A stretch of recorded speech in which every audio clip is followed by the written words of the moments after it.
시작이라는 것입니다. 그리고 하느님을 알게 되고 하느님을 사랑하고 하느님을 섬길 수 있게 되고 하느님을 두려워할 수 있게 되기 때문에 모든 선의 완성이다. 이거는 꼭 알고 지켜야 한다. 이렇게 말씀하시면서 우리가 알지 못하는 것으로부터 벗어나는 것. 두 가지는 무엇인가? 자신을 알지 못하면 모든 죄의 시작이다. 자신을 알지 못하면 하느님을 알지 못하게 되고 아까도 말씀드렸죠. 내가 어떠한 존재라는 것. 그러니까 하느님 없이는 우리는 이 땅에서 살아갈 수 없는 그러한 존재라는 것. 나를 알지 못하면 모든 죄의 시작이고 하느님을 알지 못하니까 하느님을 사랑할 수도 섬길 수도 또 두려워할 수도 없게 되는 것입니다. 그러니까 모든 악의 완성이다. 이렇게 말씀하십니다. 그러니까 두 가지 것 우리가 꼭 알아서 지니고 지켜야 할 것 두 가지.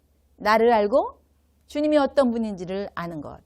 그리고 우리가 알지 못하는 것으로부터 피해야 될 어떤 것이냐 그것이 자신을 알지 못하면 점점 교만해지고 모든 죄가 시작되고 또 하느님을 모르기 때문에 하느님을 사랑하기도 섬길 수도 그분의 뜻을 실천할 수도 없기 때문에 모든 악의 마지막이 된다. 이런 말씀을 하셨습니다.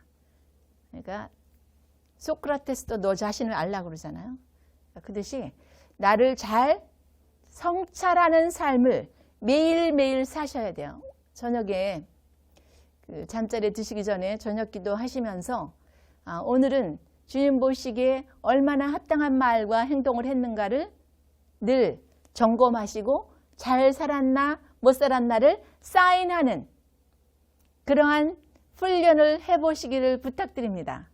매일매일 뭐 일기를 쓰라 그러면 귀찮으니까 오늘 하느님 뜻대로 내가 만난 이들, 내가 겪게 되는 어떤 사건 안에, 어떠한 상황 안에 내가 하느님의 뜻을 잘 실천하고 살았는지 아닌지를 점검하시고 잘 살았으면 사인을 하셔요. 그런데 살은 이는 사인을 할 수 있지만 죽은 이는 사인을 할 수 있을까요? 없습니다. 그러니까 여러분이 주님이 살려주셔서 살아있기에 그렇게 당신 뜻대로 사는 것에 사인을 할 수 있는 그러한 거룩한 이들이 되시기를 저는 간절히 소망합니다. 그래서 이렇게 지혜로운 그러한 이가 되려면 자신을 아는 것으로부터 시작해야 되고 하느님을 아는 것으로 이렇게 완성이 돼야 되는데 그럼 이렇게 그 자신을 알아서 겸손의 덕을 지키면 지킬수록 남에게 칭찬을 받는다든가 또 남에게 어떤 그 명성을 듣기를 원하는 것을 피해야 합니다. 그러려면 더욱더 자신을 더 깊이 성찰하고 회개의 삶을 살아서 그 잘못된 부분이 자신을 누르는 돌로 자신을 이렇게 잘 다독이는 그러한 돌로 여겨야 한다는 것입니다. 그 벌이 몸이 작죠. 이 벌이 바람이 세게 불 것 같으면 미리 작은 모래나 작은 돌을 감싸 안고 다닌다고 합니다. 아셨나요? 네, 날아갈까 봐. 워낙 몸이 작으니까. 그렇게 그 돌로 인하여 자기가 날아가지 않도록 이렇게 잘 감싸 안고 다니는데 우리도 우리의 그 약점, 단점 이런 것들이 있을 수 있습니다. 뭐 부단히 고치려고 애써봐도 잘 안 되는 어떠한 부분들이 있을 수 있습니다. 그것을 자신을 누르는 돌로 여기라는 거죠. 그것을 끊임없이 갈고 닦고 다스려서 그것을 빛나는 그러한 그 덕으로 승화시키기 위한 도구라고 여기시면 돼요. 그 고린도 후서 12장 7절 이하에 보면 그 7절 거기 소 타이틀이 그 하느님의 환시와 계시 이렇게 되어 있는 그 소 타이틀인데 사도 바오로에게 이제 주님이 이렇게 여러 가지 것들을 많이 경험하게 하시고 보여주시고 뭐 능력도 드러나게 하셨는데 그 자기가 자기의 그 아주 가장 그 가슴을 찌르는 가시가 있다는 것입니다. 그게 아주 너무 일설에 의하면 간질이다 이렇게 말씀하시는 분도 있어요. 찌르는 가시를 3번이나 주님께 걷어가시기를 청했는데 주님이 걷어가시지를 않으셨어요. 그래서 자기가 주님께서 이것을 나의 약함을 통해서 당신의 권능을 드러나게 하시는 그러한 하나의 누르는 돌이라 여기고 그 약점을 자랑한다고 했습니다. 그 약점을 자랑함으로 인하여 당신의 권능이 나를 통해서 드러나게 한다. 사도 바오로가 그렇게 말씀하셨듯이 근데 그 자기의 약점, 단점 이거 드러내기가 쉬운가요? 어렵죠. 그런데도 그것을 겸손의 덕을 쌓아가는 이들은 드러낸다는 것입니다. 드러내서 주님이 그 드러낸 그 약점, 실수, 단점들을 어떻게 사용하시나요? 아주 기가 막히게 아름답게 선용을 해 주십니다. 근데 그거를 다 두려워서 드러내기를 어려워하죠. 근데 저도 이제 저희 함께 훈련하고 가는 여정 안에 크리스티나 자매가 말씀을 이렇게 많은 청중에게 선포할 때 자기 자신을 솔직하게 드러냈기 때문에 그래도 그것을 통해서 하느님이 영광 받으신다고 이제 이런 말씀을 제가 들은 적이 저희 선생님으로부터 들은 적이 있는데 자기의 실수, 자기의 치부 이런 걸 드러내기가 결코 쉽지는 않은데 이 사도 바오로는 그렇게 3번씩이나 걷어가시라고 했지만 걷어가시지 않은 그것을 자랑한다고. 그분은 대단한 영성을 이렇게 살아내셨으니까 하나님께 가는 그 여정 안에 살아내셨으니까 그렇게 말씀하셨지만 우리는 부족하지만 그래도 그것을 늘 자신을 누르는 돌로 여긴다면 남이 칭찬을 하거나 남이 비방을 해도 흔들릴까요? 흔들리지 않습니다. 그러니까 자신을 알아서 겸손의 덕을 지켜가는 이들은 헛된 바람에 흔들리지 않아야 되는데 그러려면 자신을 이렇게 힘들게 하는 약점, 단점 이런 것들을 자신을 누르는 돌로 여기시라는 것입니다. 그래서 요한근구 성인께서는 하루의 일을 반성하면 평생 덕을 잘 지킬 수 있다. 그런데 평생 동안 잘못한 것을 늘 성찰한다면 어떻게 덕을 지키지 않을 수가 있겠느냐. 그러니까 뭐가 시작이에요? 하루가 시작인 거예요. 오늘 하루 하느님의 뜻대로 잘 살았는가? 하느님이 원하는 대로 살았는가?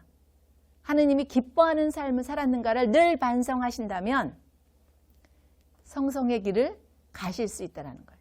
그러니까 오늘부터 돌아가셔서 메모하시라는 거죠. 오늘 누구를 만난 여정 안에 어떠한 말과 어떠한 행동이 주님 보시기에 합당하지 않았다면 내가 스스로 사인할 수 없겠죠. 잘 사는 거를. 그렇게 잘 사는 날수가 점점 많아지는 그러한 그리스도인들이 되셨으면 좋겠습니다. 그래서 겸손을 보존하려면 늘 자신을 살피는 그러한 삶을 부단히 살으시라는 거죠. 공작새가 쫙 이렇게 우리가 알고 있기는 꼬리털이라고 알고 있죠. 그런데 그게 허리털이라는군요. 제가 이렇게 찾아보니까 허리털을 쫙 펴서 자신의 아름다움을 이렇게 마음껏 자랑합니다. 사람들은 막 구경하죠. 아름답다고. 그런데 자신의 발을 이렇게 온갖 것이 이렇게 자기가 본 변도 있을 테고 여러 가지 것들이 늘러져 있던 곳에서 딛고 있던 발을 딱 보게 되면 그것을 확 접는다고 그럽니다. 그러니까 자기의 아름다움도 있지만 자기의 그런 아름답지 못한 부분을 보면 딱 접는데 인간이 되어서 이렇게 자기가 행한 조그만 선을 막 자랑하려고 남의 그 칭찬을 들으려고 남에게 그러한 명성을 얻으려고 하는 것은 굉장히 어떻게 보면 어리석은 거라는 거죠. 그러한 금수들도 자기의 그 부족한 부분, 모자라는 부분이 보이면 딱 금방 아름답게 펼쳤던 허리털도 금방 접는데 그 인간은 자기가 행한 부족한 조그만 선을 가지고 자기가 잘못했던 많은 부분, 실수했던 많은 부분들을 가리려고 하는 것은 굉장히 어리석은 것이다. 이제 이렇게 말씀을 하십니다. 네, 아타나시오 성인이 아주 굉장히 유명하니까 그분의 문화에서 함께 이제 그 가르침을 얻기 위해서 아주 천리길을 마다하고 많은 분들이 모여들었어요. 그랬는데 1년 정도 이제 그분 밑에서 이렇게 그 선을 행하고 덕을 쌓는 훈련을 하는 이들은 내가 뭔가 좀 아는 것 같아요. 그래서 굉장히 남을 업신여기고 아주 이렇게 자기가 지혜롭다라고 아주 뻐긴답니다. 근데 2년 정도 지나면 그 가르침으로 이렇게 깊이 빠져들면서 이제 1년 때 했던 그러한 행위는 없어졌는데 한 3년 정도 되면 자기는 굉장히 부족하고 모자라는 사람이라는 걸 깨닫게 된대요.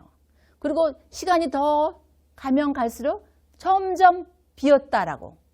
그 학문의 조예가 깊어지고 덕이 점점 정밀해지고 선도 정밀해지면 나는 비었다라고 생각한다는 거죠. 그렇게 자신을 알고 겸손의 덕을 쌓아가는 그 맨 밑바닥을 보면 다 나는 아무것도 아니고 비어있고 오로지 주님의 은혜 덕분에 이렇게 살 수 있다는 것을 고백하지 않을 수가 없다는 것입니다. 그래서 참된 덕으로 나아가기 위해서 참된 겸손의 덕을 이렇게 늘 유지하고 살아가려면 그 지금까지 쌓았던 것을 잘 보존해야 한다는 것입니다. 보존해서 이것이 이렇게 헛된 것들이 들어오지 않도록 잘 간수를 해야 된다라는 것입니다. 그런데 거의 이렇게 이 전 7급 부분을 보면 술잔의 비유를 많이 하십니다. 빈 술잔에 아주 맛있는 술이 담기게 되면 그 공기가 빠져나가듯이 자신을 알아서 끊임없이 겸손의 덕을 지켜가면 그 지켜질 수 있도록 잘 간수를 해야 된다는 것이죠. 뭐 함부로 들고 흔든다든가 뭐 이렇게 쏟아지지 않게 잘 간수하는 것이 굉장히 중요하다. 우리가 신망의 삼덕, 주님을 향해서 가는 그 신망의 삼덕을 담을 수 있는 그릇도 어떤 그릇인지 아십니까? 겸손만이 이 신망의 삼덕을 담을 수 있는 유일한 그릇이라는 거예요. 이 겸손은 모든 덕의 뭐라고 그랬죠? 제가 뿌리라고 그랬습니다. 모든 덕의 뿌리이기 때문에 우리가 하느님을 향해서 가는 그 여정 안에 신덕, 애덕, 망덕을 담을 수 있는 유일한 그릇도 이 겸손의 덕이라는 거예요. 그러니까 조심스럽게 잘 지키는 유혹, 공격, 충동에 넘어가지 않도록 잘 지키는 그러한 삶을 살려면 늘 초점을 어디다 두셔야 될까요? 주님께 두셔야 돼요. 늘 주님이 위에 계시면 제가 일직선으로 있으면 그림자가 생기지 않듯이 늘 초점을 주님께 두시고 주님 중심적인 삶을 사신다면 주님께서 잘 지킬 수 있도록 도와주신다는 것이죠. 여러분의 삶 안에 주님이 여러분 삶의 중심이 되신다면 주님께서 여러분을 책임져 주십니다. 믿으십니까? 네. 여러분이 여러분의 삶을 책임지는 것보다 주님이 여러분의 삶을 책임지면 어떤 것이 더 풍요로울까요? 주님이 책임져 주시는 것이 훨씬 풍요롭죠. 아름답고. 그러한 삶을 살아가시기 위해서 이렇게 훈련하고 계시는 것입니다. 그래서 아우구스틴 성인이 이제 말씀하셨어요. 이렇게 참선으로 참덕으로 나아가는 그 여정 안에 어느 정도 시점에 이렇게 와 있는데 그 시점을 아직도 성성의 길을 가기 위해서는 굉장히 멀다. 그 길이 아직도 멀리 남아있다라고 생각하는 분은 그래도 덕을 웬만큼 쌓은 분이다 이렇게 말씀하십니다. 아직도 갈 길이 멀다라고 생각하시는 분.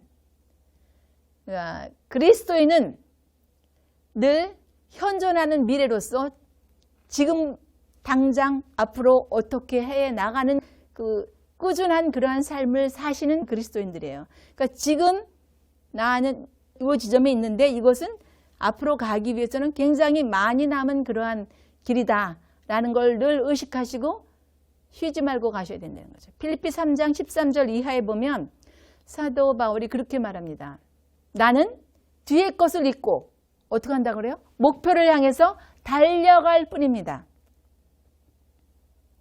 그러니까 남아있는 것이 훨씬 내가 지금까지 주님 여정 안에 그 온 것보다 선을 행해서 덕을 쌓을 수 있는 그러한 그 여정이 훨씬 더 많이 남았다라고 부단히 끊임없이 가셔야 한다는 거예요. 제가 한 15, 16년 전쯤에 이제 저희랑 함께 이렇게 하느님 일을 하시는 어떤 선배분에게 아니 이만큼 오면 된 거 아니에요? 얼마나 더 순명하고 얼마나 더 따라가야 되는 거예요, 주님을. 이러고 이제 제가 그분한테 이렇게 투정을 부린 적이 있는데 돌아보니까 참 어리석었던 거죠. 그 길은 끊임없이 부단히 가야 할 그러한 길이라는 거죠. 그래서 이제 그레고리오 성인께서 그렇게 말씀하셨어요. 우리가 자신을 알아서 겸손의 덕을 잘 지켜나가는 그러한 여정 안에 늘 살필 것은 나는 늘 비었다. 아직 행하지 못한 것이 많다. 내가 무엇을 아는 것도 많지 않고 내가 행한 것도 많지 않고 앞으로 행할 것이 훨씬 많고 나는 늘 비었고 부족하고 그렇기 때문에 난 늘 몸가짐을 낮춰야 된다. 근데 이렇게 살기가 쉬운가요? 참 어려운 거. 나는 늘 비었다. 제가 지난 주일날도 빨갛했던 그 원인이 나는 비었다가 아니고 나는 찼다 뭐 이렇게 생각하니까 팔칵했다고 이제 말씀을 드렸는데 늘 이렇게 성인들은 당신들은 늘 비었다. 예, 아주 선을 행해서 덕으로 나가는 그 길이 아주 깊고 정밀하면 정밀할수록 당신들이 아직 차지도 못했고 비었다라고 그렇게 당신들을 다그치고 가셨다는 것이죠. 프란치스코 성인은 이제 많은 예를 프란치스코 성인의 예를 들어드렸는데 이번은 늘 그러셨대요. 당신에게 프란치스코야 너는 그 선을 행해서 덕을 행하는 그 길이 너는 지금 한 걸음도 못 뛰었어. 그러니까 빨리빨리 서둘러서 그 길을 가야 돼. 예전의 게으름을 보충하기 위해서 빨리빨리 서둘러 가야 돼. 여러분 그렇게 매일매일 다그치십니까? 네? 너 게을러서 하나님 보시기에 성인의 경지에 거의 올라가신 분인데 너는 지금 그 길을 가는 데는 한 걸음도 아직 못 뛰었어. 그러니까 그 게으름을 보충하기 위해서는 빨리빨리 서둘러서 그 길을 가야 돼. 프란치스코야! 이러면서 소리를 지르시면서 당신에게 그렇게 마이 메시지를 하신 거죠. 끊임없이 그렇게 자신을 독려하면서 인간이 나약하기 때문에 어느 정도 가다가 어떡할까요? 좀 쉬었다 가면 안 돼. 이런 마음도 있거든요. 그런데 그거를 프란치스코야, 너는 아직 한 걸음도 못 뛰었어. 그러니까 빨리 서둘러서 옛날에 게으름을 보충해야 돼. 그러니까 한 번씩 이렇게 말씀드리는 것들 안에 당신이 한 달이나 뭐 일주일이나 그걸 붙잡고 살아보십시오. 그러면 삶이 훨씬 행복하고 평화롭고 아름답고 즐거운 삶을 영위하게 되실 것을 저는 믿습니다. 그다음에 이제 이렇게 자신을 알아서 겸손의 덕을 지켜가는 최상의 경지까지 가는 데는 7단계가 있다고 이제 말씀을 하십니다. 첫 번째는 자신이 굉장히 나약하고 한계에 지어진 존재라는 거, 굉장히 부족한 존재라는 것이 첫 번째고, 두 번째는 늘 죄를 지을 수밖에 없다라는 것을 깊이 성찰하고, 세 번째는 이것을 남들에게 나는 이러한 잘못, 이러한 단점, 이러한 실수도 있습니다 하고 알리는 거예요. 이거 쉽습니까? 알리기 쉽지 않습니다. 나는 이렇게 부족한 점, 이런 단점, 이런 실수가 있습니다 하고 알리고, 그리고 알리는 것까지는 그래도 한다 하지만 그들이 확실하게 믿게 할 수 있으십니까? 그들이 정말 저 사람 저런 잘못을 했고 저런 약점, 저런 실수, 저런 단점이 있어. 이렇게 확실하게 믿게 하실 수 있으십니까? 그것도 좀 어렵죠. 예. 확실하게 믿게 한 다음에 그들이 믿은 사람이 이제 내 잘못을 다 이렇게 뻔히 알린 그들을 통해서 비난을 받게 됩니다. 아유, 뭐 이렇게 겸손의 덕을 쌓아간다면서 뭐 저런 잘못, 이런 잘못도 했어? 아유, 그러면서 이제 비난하고 헐뜯는데 그것을 참아받기는 결코 쉽지가 않겠죠. 그것도 잘 참아받아야 되고, 그 다음에 잘 참아 받은 것을 또 이제 모욕합니다. 비난에서 모욕까지 넘어가요. 그래도 성내지 않아야 돼요. 7번째는 성내는 것을 떠나서 굉장히 그들이 준 모욕을 기뻐하고 기뻐하며 즐거워하고 그것을 아주 깊이 바라는 단계까지 가야 한다는 것입니다.